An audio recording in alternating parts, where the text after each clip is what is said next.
So you've put in a lot of hours at this point. Baldur's Gate, high-level abilities, HLAs. I'm not going to give out any spoilers in terms of what they look like and what they bring to the actual combat, because the fun thing about, or the interesting thing I should say about high-level abilities, you are playing through the entire game to get that to that point. I mean, you could jump in on the last chapter, but you've invested a lot of time into your character. And the high-level abilities, not only are they necessary for some of the end fights, absolutely, but they add kind of a final piece, because what you see with character advancement, as you gain abilities, as you gain levels, you unlock certain abilities. You might be able to have weapon specializations. Certainly if you have access to spells, either arcane or divine, you're going to gain more spells. You also discover more and more magic items. I mean, there's certain magic items that aren't discovered till later in the game when you're at a higher level. So there's this pace of not only your character increasing, but magic items increasing. Once you kind of start pushing the higher levels, you really don't unlock much. And there's this feeling of a little bit of a lull where, yes, you get more hit points, you get more stuff, you might get more slots, but what are you really gaining? So the high level abilities become very addictive, and they kick in to that point in utilizing them. So let's kind of rank them in order of, I don't want to say fun factor, but just some thoughts on them and how to approach them. Really, the question is, do you want to spread them out, or do you want to focus on just one? Because the high-level abilities you can take more than once. A lot of this is going to depend on the composition of your party. A lot of this is going to depend on the focus of your character. Are they primarily an attacking character or more of a support defensive character?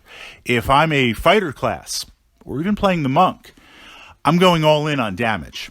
And I want to focus on the high-level abilities that are going to deal out tons and tons of damage. Usually what you see is increasing your attacks incredibly. And this makes the fighter classes just beyond beast mode, because at this point, all your stats are jacked. You've got Grand Mastery in multiple weapons. On top of that, you've got high-level magic items built on the Grand Mastery. You've got a massive amount of hit points, so you're just going to be soaking up tons of damage. Hopefully you've got some protections from the other character classes in your party, and you're just going to smash, deal out dozens of attacks every turn.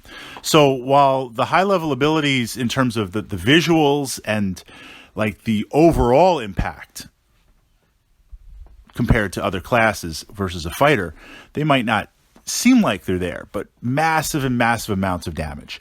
Then we move into the high-level abilities for the arcane classes. And this is where you have some interesting choices, because you can select additional spell slots, and once you hit the high-level spells, they are very, very potent. They are very, very powerful.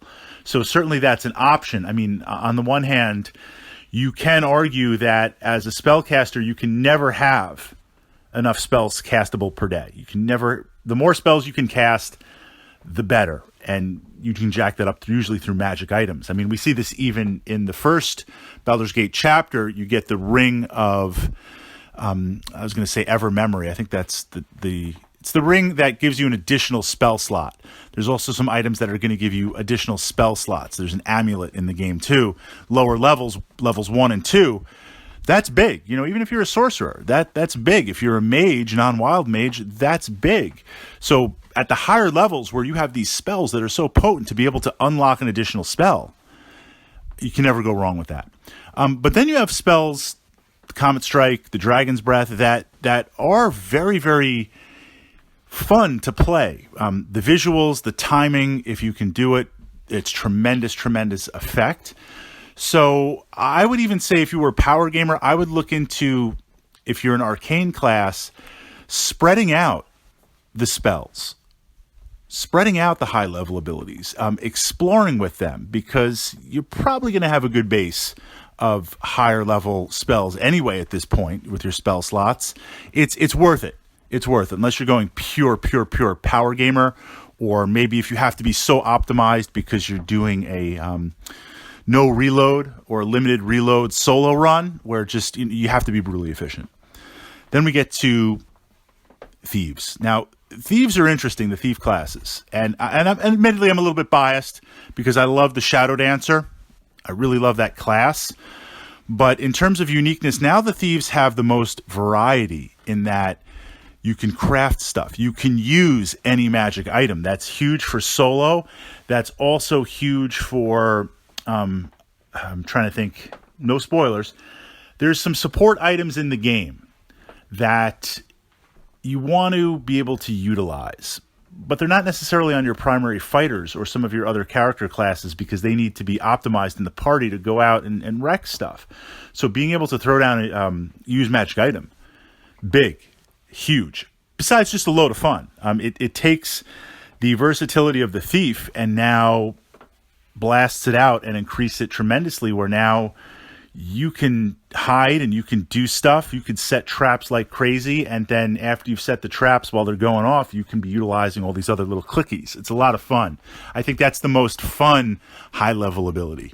And then moving into the Shadow Dancer, the Maze, the Shadow Twin, they need to be timed, but I find combined with the ability to hide in plain sight and a couple of chances to make it so essentially you can do that and be completely non-detectable, plus create Shadow Twins, plus create Maze is kind of hit or miss because you got to break through the usual saves and resistances at the higher levels. A lot of stuff you fight, I won't say auto pass, but they're there. I find those a lot of fun because of the positioning of the character. So taking high level abilities, I mean, they're a lot of fun. They're the capstone in the game, but the selection for me is kind of this on the tree, and there's nothing wrong with power gaming. Are you power gaming, limited, reload, solo run? Then you got to be efficient. You got to be ruthlessly efficient. If you're playing more relaxed in a party, then this is a chance to kind of experiment out. And I think it's really primarily the fighter classes that want to focus in multiples of the same clicky. The Wizards, I'd go 50-50, Arcane. And then the Thieves, I would jump directly into spreading it out as much as I can because they're ultimately a really, really, at the end game, they can deal some serious damage, especially Assassin. But the damage they deal would be better channeled and better utilized as a full support class and using some of those high-level abilities to support.